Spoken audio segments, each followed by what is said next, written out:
Long before European colonization reshaped the American continent, the Appalachian Mountains were home to deeply rooted societies whose ways of life were inseparable from the land itself. Among them, the Cherokee, Creek, and related tribes lived according to strict codes of honor, kinship, and ritual. To survive in an unforgiving environment, their laws were not written but carried through memory and ceremony, enforced with precision. For those who transgressed, punishment was often not merely corrective but annihilating, ensuring that the violation could never unsettle the balance of the community again.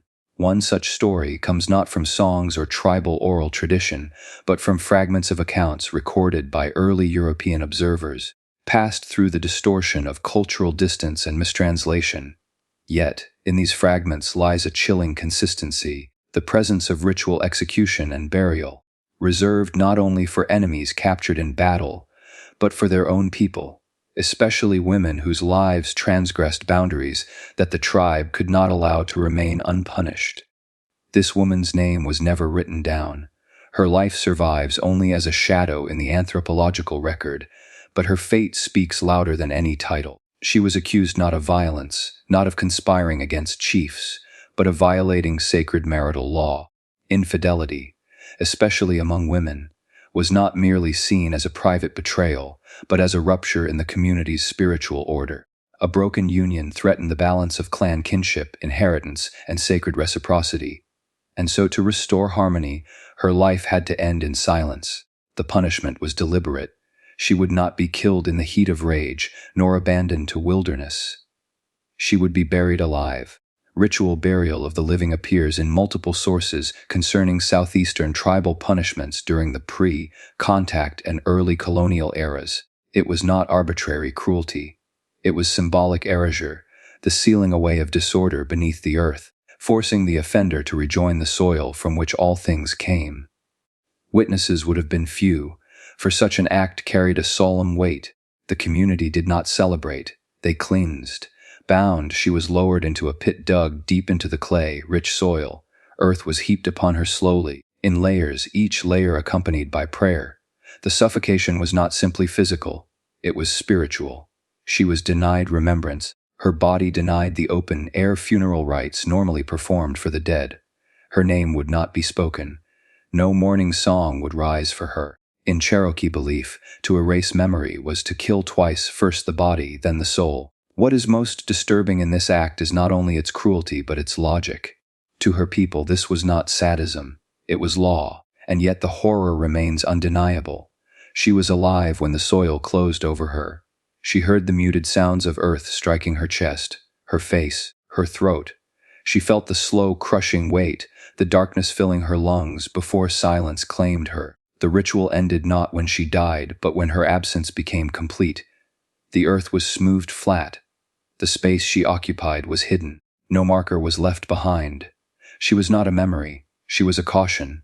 The cruelty of such a death is compounded by the gendered imbalance. While infidelity by men was often tolerated, excused, or resolved through negotiation, women bore the full weight of tribal punishment. Their bodies were not their own. They were vessels of clan continuity, of inheritance, of ritual purity. When they transgressed, the price was annihilation. The buried woman was not merely punished for herself. She was punished as a symbol, ensuring that no other woman would risk the same transgression. What survives of this practice in historical record comes from testimonies of the 16th and 17th centuries, filtered through missionary writings and ethnographic reports. European chroniclers often recoiled at the practice, branding it barbaric, yet in condemning it, they ignored their own forms of brutality, burning witches, breaking traders on wheels, starving prisoners in dungeons. The Appalachian burial was not more savage than Europe's pyres or scaffolds. It was simply different, shaped by another culture's uncompromising devotion to order. But for the woman herself, erased beneath the soil, such comparisons are meaningless. Her suffering cannot be measured against a rack or stake. It exists in the silence she was forced into, a silence that has endured for centuries. Her people did not speak her name, and history does not recall her voice. She is a reminder that the cruelty of human law does not belong to one nation or one era. It is a universal shadow. Today, the Appalachian Mountains carry no visible scars of such acts. Forests grow where pits once opened. Rivers flow where blood once soaked the ground. Yet, in whispers beneath the soil, her presence lingers, not as a ghost, but as a lesson. Across the vast eastern woodlands of North America, long before European colonization and the violent upheavals it brought, ancient societies left behind monuments that still rise from the land today, the burial mounds. These mounds, some small, others enormous earthworks stretching across entire landscapes, were not merely graves. They were centers of ceremony, places where life and death intertwined, where ancestors were honored and spiritual order was maintained. Among the Adena, Hopewell, and Mississippian cultures, the construction of mounds followed strict ritual protocols. Each layer of earth, each arrangement of bones, each placement of sacred objects carried meaning. Copper ornaments, shell beads, effigy pipes, and ritual weapons were buried with the dead, not to celebrate wealth, but to seal the connection between the living and the unseen world. The mounds were temples of silence, and their secrets were not to be revealed beyond the inner circles of ritual authority. To violate this silence was unthinkable. Secrecy was not a choice, it was survival. Knowledge of the burial rites, the placement of sacred offerings, or the chants whispered during funerary ceremonies was guarded with a severity that to modern minds may seem unimaginable. In many native societies, spiritual knowledge was understood as dangerous, a power that, if misused, could unbalance the world, anger spirits, and curse entire communities. To reveal it to the uninitiated was not simply disobedience, it was sacrilege. The punishment was swift and absolute. Anthropological accounts, supported by fragments of oral tradition and European testimony, describe how individuals, often women accused of speaking forbidden knowledge or betraying ritual secrecy, were executed not publicly, but ceremonially. Their deaths were themselves woven into ritual, ensuring that the community's cosmic balance was restored at the cost of erasing the offender. The execution was not designed to leave a spectacle. Unlike the European gallows or the scaffold, where punishment was meant to be seen, mound-builder justice sought invisibility. Victims were buried in ways that removed them not only from life but from memory. They were denied the honor of burial within the mound, denied the communal rites that marked a passage into the afterlife. Instead, their bodies might be interred outside sacred space, or, more chilling still, consumed by earth in a manner that erased their spiritual presence entirely. The act of erasure was more terrifying than death itself. In many Eastern Woodland traditions, to die without ceremony was to wander, unanchored, in the realm of spirits. It was not merely punishment in life, it was punishment in eternity. Those who revealed forbidden secrets were not only killed, they were condemned to a kind of cosmic silence.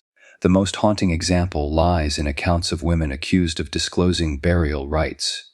These women, like the unnamed figure of the Appalachian tale, were sometimes buried alive, forced into pits, covered with layers of soil, their bodies silenced beneath the earth. Such acts, though rarely recorded in detail, appear in multiple strands of ethnographic evidence, while European chroniclers often interpreted them as barbarity. For the mound-building cultures, these executions were acts of restoration. They were meant to repair fractures in the sacred order by sealing away the offender forever. What makes these practices especially disturbing is not simply the cruelty of the death itself, but the cultural logic that sustained them. To the mound builders, secrecy was sacred law. The preservation of ritual purity was not optional, it was the foundation of survival, of crops, of weather, of life itself. Those who violated it endangered everyone. Their punishment was framed not as vengeance, but as necessity. And yet, when viewed through the lens of human suffering, the horror is unmistakable. A woman bound and lowered into a pit would have felt the suffocating press of earth against her chest, the darkness collapsing around her, the sound of muffled chanting sealing her silence. Her body would not be honored among the ancestors. Her spirit would not join the lineage of the mound. She would vanish. The legacy of the mound builders is today visible across the United States. In Ohio's Serpent Mound, In Cahokia's Monk's Mound near the Mississippi, in countless smaller earthworks scattered through forests and fields. Archaeologists dig, measure, and catalog them, uncovering bones and artifacts long buried. Yet what remains absent are the voices, the silenced, erased, condemned. For every honored burial, there were those denied entry, their bodies and memories hidden, their crimes remembered only in whispers. When Europeans arrived, they were often bewildered by the mounds, misattributing them to lost civilizations or even ancient Egyptians. They did not grasp the depth of the cultural codes that built them, nor the silences enforced to protect their secrets. And in their ignorance, they often repeated the cycle of erasure, desecrating the mounds, plundering graves, scattering bones for curiosity and profit. Thus the silence deepened. Those erased by their own communities in ancient times were erased again by colonial violence, their bodies uprooted, their names never known. What remains is a haunting double absence, a culture that demanded secrecy, and an invasion that destroyed what little was left. The woman buried alive in silence beneath the soil was not alone. She was part of a pattern of law, ritual, and fear that ensured no secret could ever be freely spoken.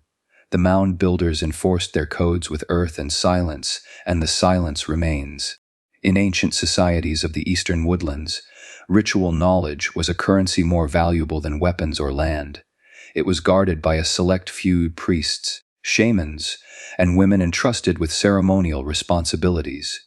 These individuals carried not only the words of chants and prayers, but the correct gestures, the placement of objects, and the timing of rituals that bound the community together. A misplaced phrase or a revealed symbol could unravel spiritual order. For women, this knowledge was both privilege and burden. Some served as caretakers of sacred bundles, collections of ritual objects passed down through generations. Others learned the chants that accompanied burials or the purification rites performed before hunts and wars. In cultures where secrecy was woven into law, to possess such knowledge meant living constantly on the edge of danger. One misstep, one suspicion, one whispered accusation could transform a respected custodian into a condemned traitor. The unnamed woman, remembered only in fragments of anthropological testimony, lived in such a precarious position. Entrusted with burial rites, she held chants whispered at funerals, gestures that guided the soul from body to earth, and the order in which sacred objects must be placed in the mound. These were not songs for public hearing. They were spoken in guarded spaces among few witnesses. For centuries, secrecy ensured continuity, but secrecy also demanded silence, submission, and unquestioned loyalty. It is said, though never confirmed, that her downfall came not from deliberate betrayal, but from suspicion of closeness to outsiders. The arrival of traders, missionaries, and explorers in the 17th century brought a dangerous new presence. Even casual interaction with foreigners raised fears that sacred traditions might be revealed. To speak of burial rites in the hearing of an outsider was, to the tribe, equivalent to laying the bones of ancestors in the open air. Even if she said nothing, her proximity was enough to raise doubts. In societies where survival hinged on secrecy, doubt was fatal. The law did not require proof. Accusation itself was enough. A woman suspected of revealing sacred knowledge became a contagion that had to be excised. To let her live risked unraveling not just ritual order but the spiritual safety of the entire people. Her execution, according to the sparse accounts that survive, followed the logic of erasure. She was not killed in the open. There was no spectacle, no communal display of punishment. Instead, her body was taken to the edge of sacred space, to soil not consecrated by ancestors. She was bound and placed in a pit, a mirror image of the honored burials she once conducted. But unlike them, her interment was not a passage to rest. It was exile into silence. As earth pressed down, her chants died with her. The very knowledge that had once given her authority became the weight of her condemnation. By sealing her in the soil, her people were not simply punishing her body. They were silencing her voice forever, ensuring that the sacred words she carried could never again escape into forbidden ears. The cruelty of her death lies not only in its physical horror, but in its cultural finality. For the mound-building traditions, to be denied ceremonial burial was a fate worse than death. It condemned the spirit to wander, unanchored, unable to join the lineage of ancestors. It erased both memory and meaning. Her body was hidden, her name unspoken, her role struck from history. And yet, the irony is haunting. By silencing her, they also silenced the rituals she embodied. Over time, the very secrecy that demanded her destruction became the reason so much was lost. When European colonization brought disease, war, and displacement, many sacred traditions disappeared. With them vanished the chants, the gestures, and the ritual order once preserved with such fear. The woman who knew too much died to protect secrets that in the end could not survive. This paradox is one of history's darkest truths. The protection of knowledge through violence often ensures its disappearance. The mound builders silenced their own keepers, erasing traditions from within before external forces erased them from without. Her execution was not simply the act of one community against one woman. It was part of a pattern in which secrecy devoured itself, leaving only fragments behind. From a modern perspective, her death feels both incomprehensible and painfully human. Inquisitions in Europe, witch trials in Salem, heresy burnings across the medieval world, all echo the same logic. Societies that fear dissolution will sacrifice individuals to preserve imagined order. Women, often the custodians of forbidden knowledge, have been among the first to be silenced. The Appalachian woman was not unique in her fate. She was part of a global story of suppression, fear, and ritualized cruelty. Today, archaeologists sift through the remnants of burial mounds, uncovering copper plates, effigy figures, and fragments of ritual objects. They reconstruct ceremonies from patterns in the soil, trying to piece together what was once spoken. But for the woman buried alive, no reconstruction can restore her. Her story survives only as a ghostly echo, a reminder of knowledge that was too dangerous to live, too sacred to survive, and too fragile to be remembered without distortion. She was not executed for theft or violence. She was not condemned for crimes of survival. She was destroyed because she carried words others feared. And in her silence, we hear the echo of countless others, women who bore secrets that cost them their lives. In many ancient societies, justice was not measured in fairness or evidence, but in the preservation of communal order. Among the mound-building cultures of the Eastern Woodlands, the preservation of sacred secrecy was more important than the life of any one person. Accusation was often enough, a whisper of betrayal, a hint that forbidden knowledge had slipped from a keeper's mouth could unleash punishment with no opportunity for defense. The woman condemned in this way faced not a trial in the sense modern minds would recognize. There was no advocate, no weighing of evidence, no appeal.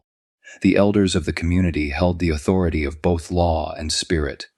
Their role was not to deliberate but to decide, and their decisions were final. Tribal law, passed through generations, made betrayal of secrets the most unforgivable of crimes. To share or even risk sharing sacred chants, ritual practices, or burial rites was to endanger the survival of all. When the accusation reached the ears of the elders, the outcome was immediate. She would die. Her death would not only silence her, but serve as a living reminder to the rest of the community. The punishment was not about her alone. It was about everyone else. Every woman who carried sacred knowledge, every man tempted to question authority, every youth who might wonder if tradition could be broken. Her death would speak more loudly than her life. The judgment was pronounced in ritual form.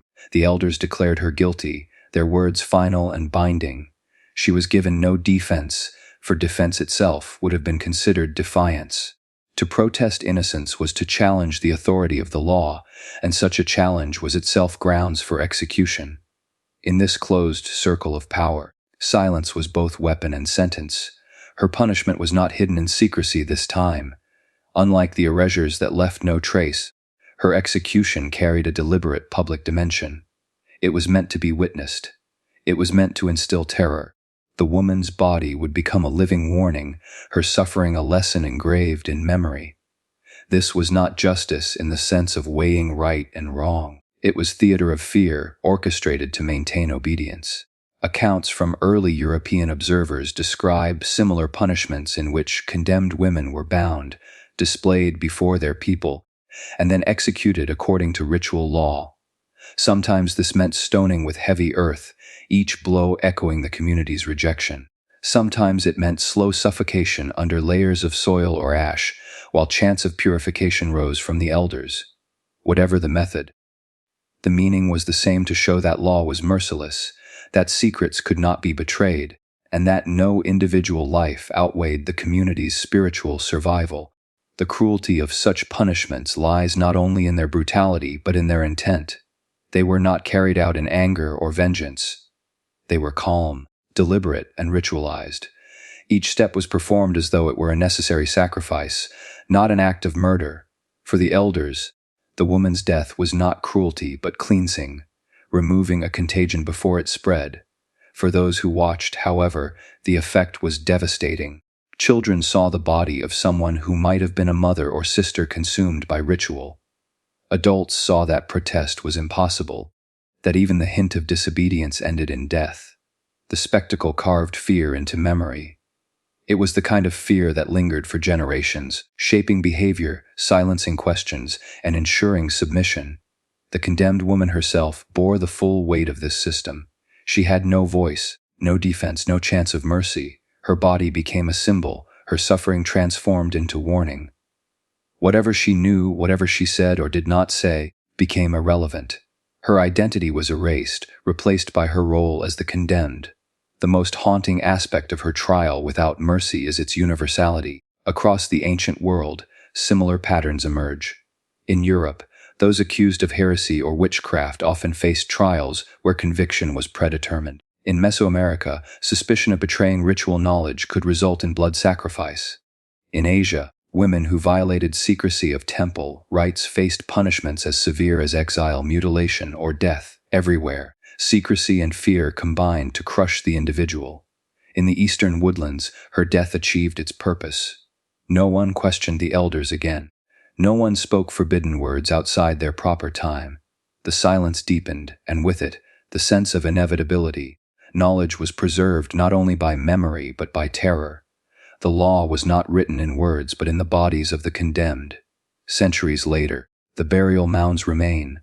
Archaeologists unearth bones, ornaments, and ceremonial objects, but the silences that surrounded them are harder to recover. The stories of women condemned without defense, executed as warnings, exist only as shadows in ethnographic notes and fragmented oral traditions. Yet their silence is itself a testimony, a reminder that survival was built on fear as much as faith. Of all punishments devised by human societies, burial alive remains one of the most chilling. It is a death that demands patience, a suffocation not by weapon, but by the weight of the earth itself. In the Appalachian world of the Eastern Woodlands, it was not a spectacle for the crowd, but a ritual for the community, a final erasure cloaked in silence. The condemned woman's crime had already been decided. She was accused of betraying secrets too dangerous to be spoken aloud. Whether she had revealed sacred chants to outsiders or merely been suspected of disobedience mattered little. For the elders, survival required purity, and purity required her removal. Death was not enough.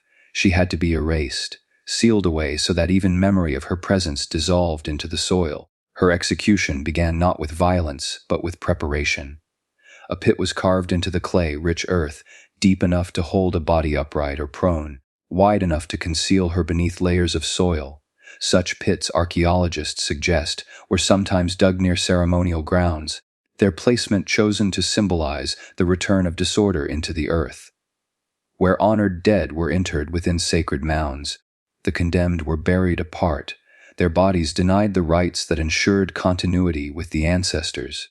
To be buried alive was not simply a method of killing, it was a ritual inversion of burial itself. Among the tribes of the Eastern Woodlands, the dead were normally honored with ceremony chants to guide the soul, offerings placed with the body, layers of soil heaped with care to mark a passage into the afterlife. For her, these honors were stripped away. No guiding chants, no offerings, no place among ancestors. She was consigned instead to a pit of silence where the very earth suffocated her breath. The ritual carried a symbolic logic. Earth was both womb and grave, the source of crops and the resting place of bones. To be returned to it without ceremony was to be devoured, not embraced. Each shovelful of soil became both executioner and witness, pressing down upon her chest, her throat, her lungs. The silence of burial was deliberate. Unlike the spectacle of stoning or burning, burial alive made no noise beyond muffled cries swallowed by the earth. The community did not need to watch. The soil itself carried out the judgment. For the condemned woman, the experience must have been unspeakably terrifying. Bound, stripped of dignity, she was lowered into the pit she could not escape. The walls of clay pressed around her, damp and suffocating. As the soil closed over her face, the last light disappeared, replaced by darkness thick with weight. She breathed in dust until breath was no longer possible. Her death came slowly, each heartbeat a reminder of her erasure. Her people would not speak her name again. To recall her would have been to dishonor the law. Silence was her legacy, silence her punishment. Where honored burials preserved memory, hers destroyed it. She became not ancestor but warning. The horror of burial alive is not unique to the Appalachians. Across human history, societies have used the earth as executioner. In ancient Rome, Vestal virgins accused of breaking their vows were entombed beneath the city, left to suffocate in sealed chambers. In parts of medieval Europe, women convicted of infanticide or adultery were sometimes buried alive as examples of public shame. In Asia, ritual burial was occasionally used as punishment for treachery. Everywhere, the method carried the same symbolic weight: silence through suffocation, erasure through earth. Yet in the Appalachian context, the meaning was sharper. Burial alive was not merely punishment for crime. It was purification, an attempt to restore cosmic balance disrupted by betrayal of secrecy. The condemned woman was not killed because of personal anger or revenge. She was killed because she embodied disorder. To the elders, her death was not cruelty but necessity. But necessity does not erase suffering. The soil that once nourished crops, that once sheltered the bones of ancestors, now became weapon. Her final breaths were stolen not by blade, but by the very land she had lived upon. To die by the earth is to be consumed by what once sustained. It is to be denied not only future but memory. Centuries later, archaeologists uncover the remnants of such practices only in fragments. Bones unearthed without ceremony, placed haphazardly in soil away from honored burials, speak to deaths without rites. Written accounts by missionaries and settlers hint at the practice, but shrouded in bias. What remains certain is that burial alive existed, and that it was used to enforce silence through terror. The earth keeps secrets as well as bones. For every mound raised in honor, there were pits that marked dishonor. For every ancestor remembered, there was someone erased. The woman buried alive in Appalachian soil was not remembered in chant or song, yet her absence echoes louder than any ceremony. She became part of the soil itself, the same soil that still nourishes forests, rivers, and fields. Her death remains a haunting reminder of the human capacity to transform necessity into cruelty. It reveals a truth that extends beyond one tribe or one culture, that fear of disorder often leads societies to erase their own people, silencing voices through the weight of ritual. The pit closed over her, but in its silence, we can still hear the echo of suffocation, the chilling reminder of what communities are capable of in their pursuit of control.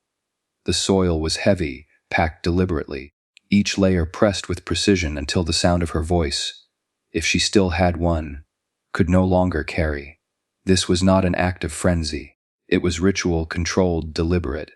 To her people, suffocation beneath the earth was not only a way to end a life, but to silence it forever. Burial alive carried symbolic power.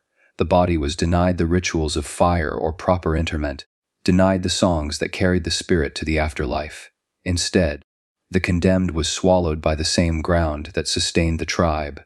Soil that had once yielded crops, nourished children, and held the bones of revered ancestors.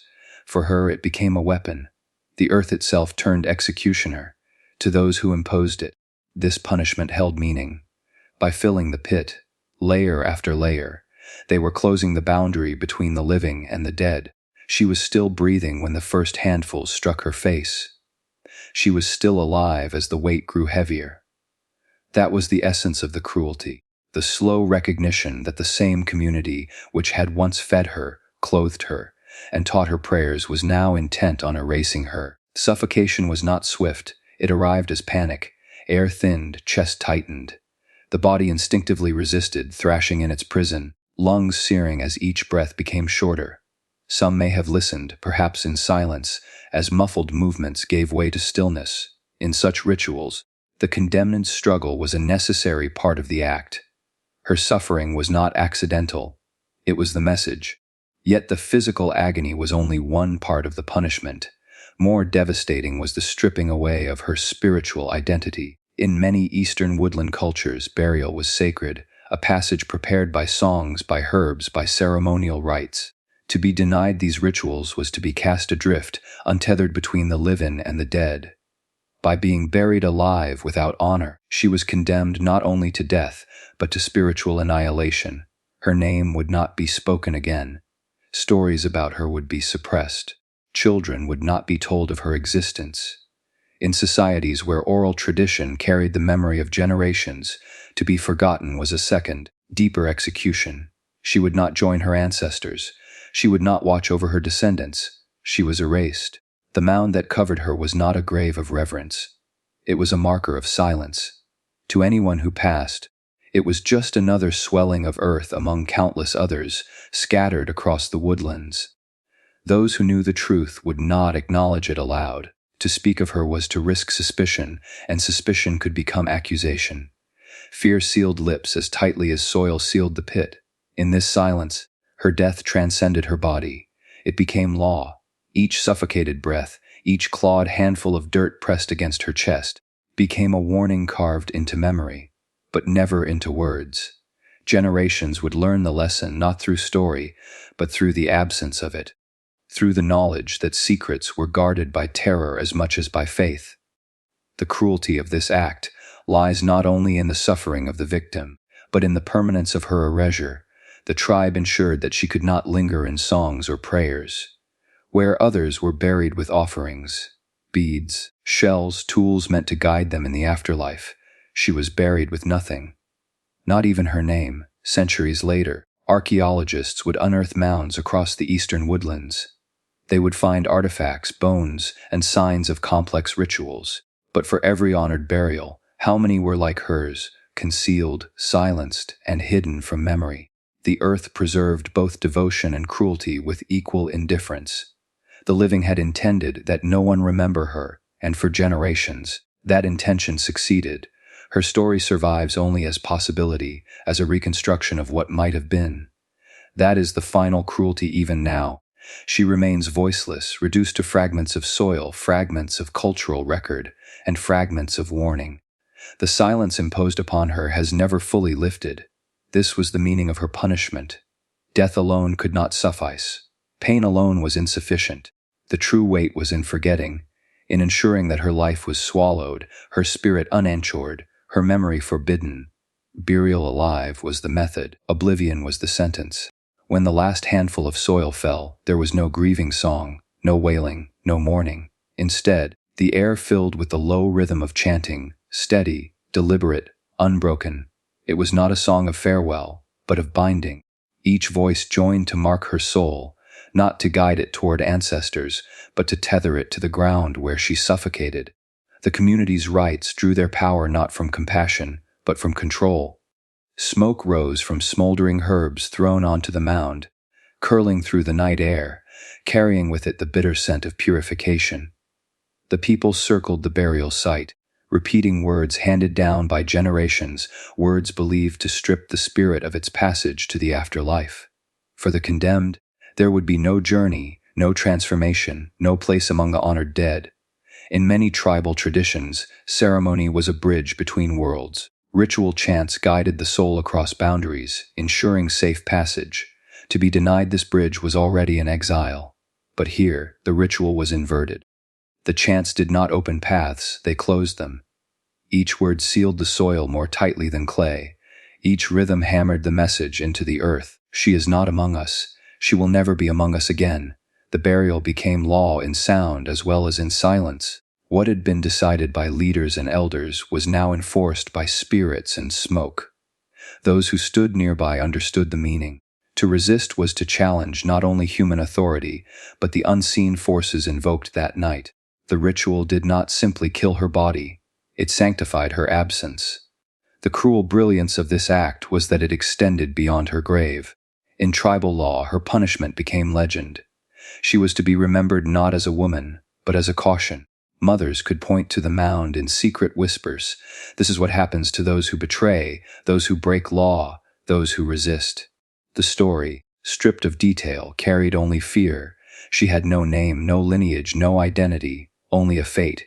To her people, this transformation was complete. She was no longer a daughter, no longer a sister, no longer a human being at all. She was an embodiment of betrayal itself.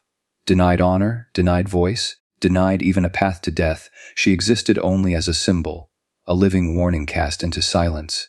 Rituals of silence held power precisely because they inverted the sacred. Where rites of passage brought unity, these rites fractured.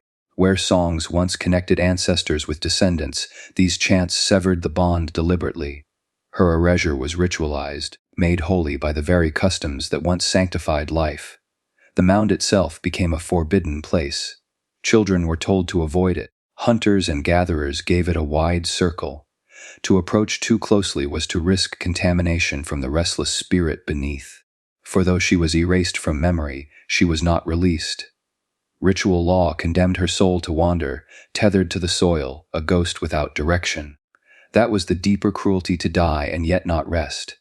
The chants that rose that night did not guide her to freedom. They locked her in place, a perpetual whisper beneath the ground.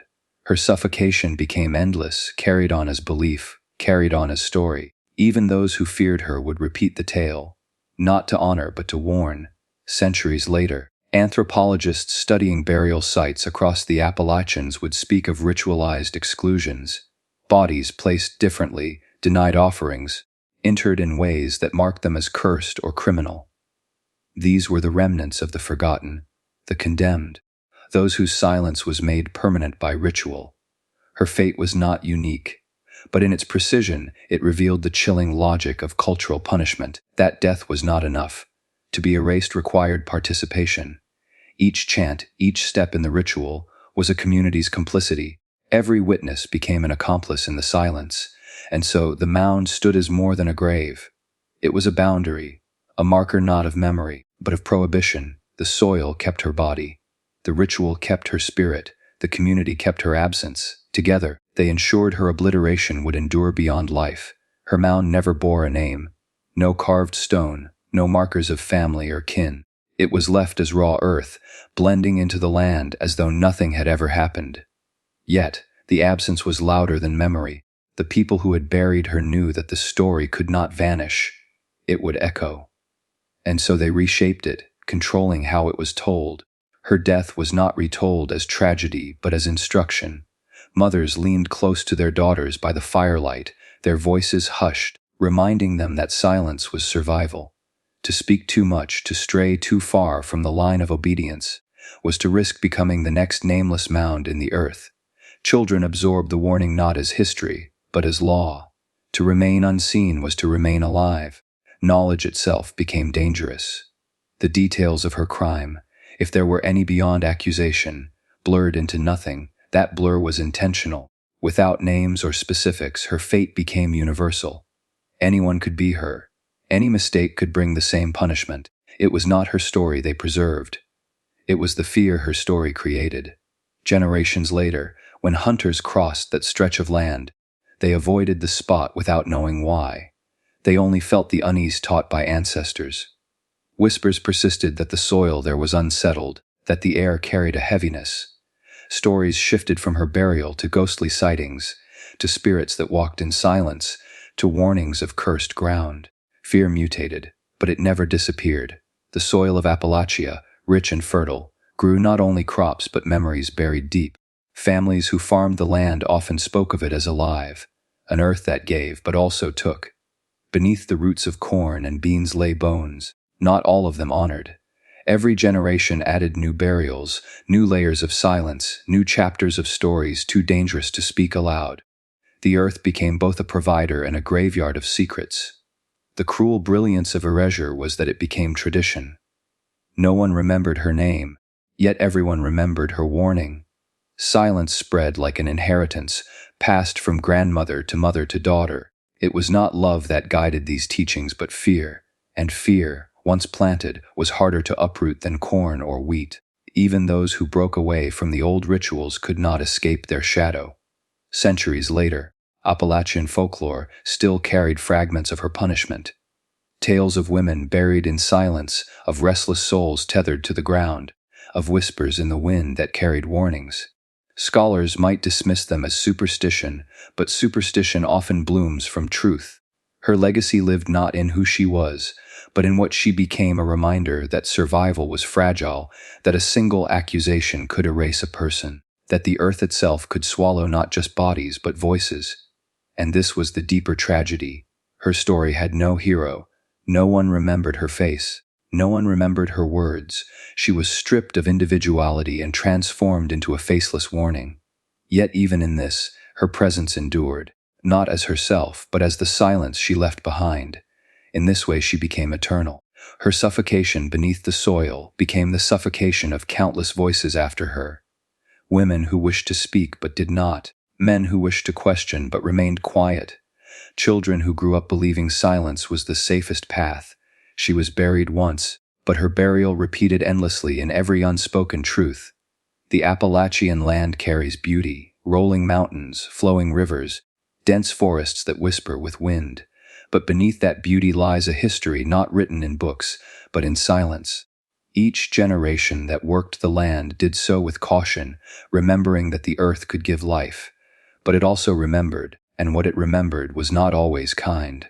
Her grave became unmarked history, but her silence became legacy. Fear lasted longer than memory, and in that legacy, her punishment succeeded more completely than any execution could. When the first Europeans crossed the mountains into Appalachia, they came not only with muskets and axes, but with the instinct to document. Their diaries, reports, and letters home became repositories of curiosity, fear, and condemnation. They described the land with awe, its forests unbroken, its rivers endless, its soil fertile. But their fascination extended also to the customs of the people they met, rituals they did not understand, punishments they exaggerated, and stories they filtered through the lens of superiority. Among these scattered records lie fragments, broken phrases that hint at something older. Missionaries wrote of cruel chastisements delivered to women who strayed. Traders spoke of a punishment of suffocation beneath the ground. Soldiers, in letters back to Europe, described ceremonies where earth itself was made to devour the guilty. None gave detail, none preserved names. What survives are impressions, brief shadows flickering on parchment. These references were not born of empathy. To colonizers, such accounts were trophies of barbarity, proof of their own civility. They wrote with judgment, their ink dipped in scorn. A woman buried alive was not a tragedy to them. She was evidence of savagery, a justification for conquest. Yet, despite their bias, their records kept a trace of something the tribes themselves had buried in silence. Her story, erased within her community, resurfaced distorted in the colonizers' writings. She was no longer a woman with a face or a voice. She became a symbol of what Europeans believed they had come to civilize. But the pattern remained recognizable: women accused of betrayal, silenced by earth, transformed into warnings. The colonizers recorded these punishments with fascination, but also with fear. There was something uncanny in the notion of the ground itself becoming executioner. Europeans carried with them their own superstitions, of witches burned, of heretics buried in unmarked graves, of sinners chained beneath cloisters. To encounter a people who consigned their guilty to the soil felt both alien and familiar. The horror lay not in its strangeness, but in its resemblance. Historians later sifted through these records, piecing fragments together. One French missionary wrote of a young woman buried alive by her people, her crime being to divulge secrets not hers to speak. A British trader noted the chance of binding, to seal the voice forever beneath the soil. A colonial soldier recorded rumors that a spirit lingers where such punishments are made, a voice smothered, but not gone. Each account was brief, often secondhand and wrapped in misunderstanding. Yet collectively, they pointed toward a continuity. What the tribes tried to erase through silence, colonizers inadvertently preserved in writing. But in preservation came distortion. The woman was no longer a member of a people with their own codes and complexities. She became a nameless curiosity, stripped of dignity twice, once by her burial, and again by the pen that turned her suffering into spectacle. Still, shadows survive even when twisted. The colonizer's writings became the first bridge by which her story crossed into a wider world. Folklore collectors centuries later would stumble across these fragments, reading in them hints of practices long abandoned, barely remembered. And though the records were sparse, they carried enough weight to whisper of her existence. It is one of history's cruelties that erasure is rarely absolute. Her community buried her and sought to bury her memory, yet colonizers, who sought to discredit and demonize, carried her story forward in their own way. What endured was not her name, not her truth, but the haunting outline of a punishment so severe it could not be forgotten entirely. The colonizers never imagined that their casual notes, written in margins of diaries or dispatched as reports across the Atlantic, would become the only written traces of a woman who otherwise would have vanished completely. They saw her as proof of savagery. We see her now as evidence of endurance, of a voice that resisted total silence, surviving even when twisted. The soil of Appalachia still held her body, but the ink of Europeans carried her ghost. Not in the way she deserved, not with justice or compassion, but as a shadow reflected through foreign eyes. Today we cannot say her name. We cannot trace her lineage, nor can we be certain which tribe claimed her. The precise details, her age, her face, her final words, are forever lost. The passage of centuries, the silence of survivors, and the distortions of outsiders have erased her as a person. And yet, she is not gone. The soil of the Appalachian still holds her silence, as though the land itself has memory.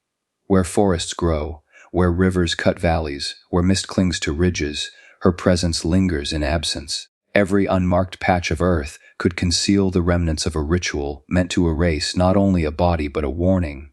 Her story is not unique in its tragedy. Across history, societies have punished those who break taboos, who speak what must not be spoken, who carry truths too heavy for a community to bear. Whether in the form of stoning, drowning, burning, or burial, the message is always the same: secrecy is survival, and those who disrupt it must be sacrificed. She was not killed simply for betrayal. She was made into a lesson, an example etched into the psyche of her people.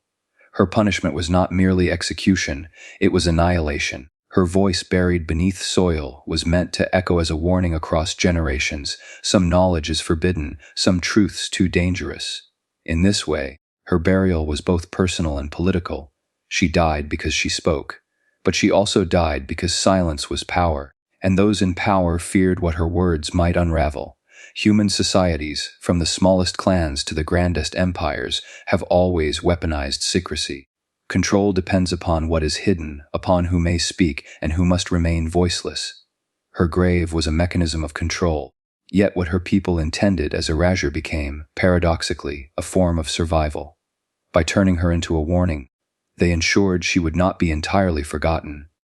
Mothers whispered to daughters, silence protects. Men invoked her story to remind their kin of the dangers of disobedience. Over time, the details faded, but the scar remained. She was never remembered fully, but she was never erased completely. That is the cruel paradox of her existence. Stripped of identity, she became more enduring. We cannot recall her face, but we recall her silence. We cannot know her words, but we know they were enough to terrify. She became less a person than a symbol, history's unmarked scar. Even now, when archaeologists dig into Appalachian soil, they uncover traces of burials, fragments of ritual. They may never prove which grave was hers, but each unmarked mound, each fragment of disturbed earth, is a reminder that the land carries more than crops and roots. It carries memory. Her story, though fragmented, forces us to confront something unsettling: how human beings construct societies not only with shared beliefs and stories, but with punishments that silence dissent. Fear binds as tightly as faith. Communities survive not only through cooperation, but through the examples made of those who transgress.